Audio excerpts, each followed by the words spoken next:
And anybody out there with IRA, 401k, or Roth, Fidelity said you did 17% last year. You didn't do 17%. I bet you a hamburger you didn't do 17. Look at the first of the year, what it was, and at the end of the year, what it was. You started with 17,000 and you ended up with $18,200. That's what you should measure, not what they report. If you weren't invested last year in 7 stocks and you were just in the S&P 500 without 7 tech stocks, you lost money last year. I would take that money, take it out of your IRA, transfer it over, slide it into a real estate deal that's going to at least cash flow. And I think when we print more money again, and we will, when that swing happens, okay, anything you invested in that was real, you will have an explosion on the cash flow and the appreciation. Your perception of what's the market going to be like this year, 2024? I keep waiting for it to fall apart, man. Grant, I recognize that math is not your strong suit, as I've shown in multiple different videos. However, 17% of 17,000 is 2,890. $1,200 of 17,000 is 7%.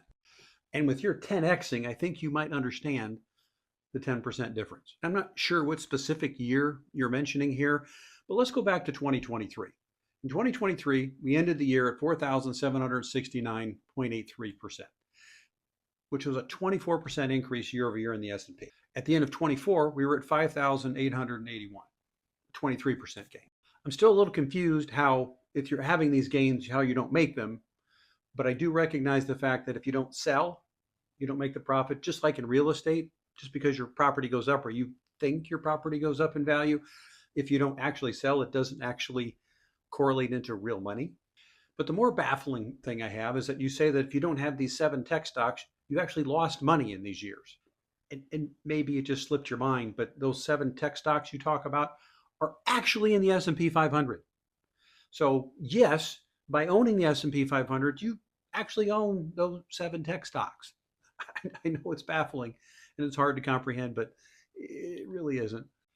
And more importantly, you want me to take my money and you want other people to take their money out of their 401ks and their IRAs, pay a penalty, pay the taxes on it so that they can invest in what you've just said is the largest real estate crash coming in your lifetime. There's going to be 100 bank failures in this country. I think that there'll be 100 bank failures, multiple pension funds, big, giant, massive pension funds that are going to get whacked. You have somewhere between 2.2 and 2.7 trillion dollars of office debt. You got another $2.5 trillion worth of multifamily debt. 700 billion of it expires this year.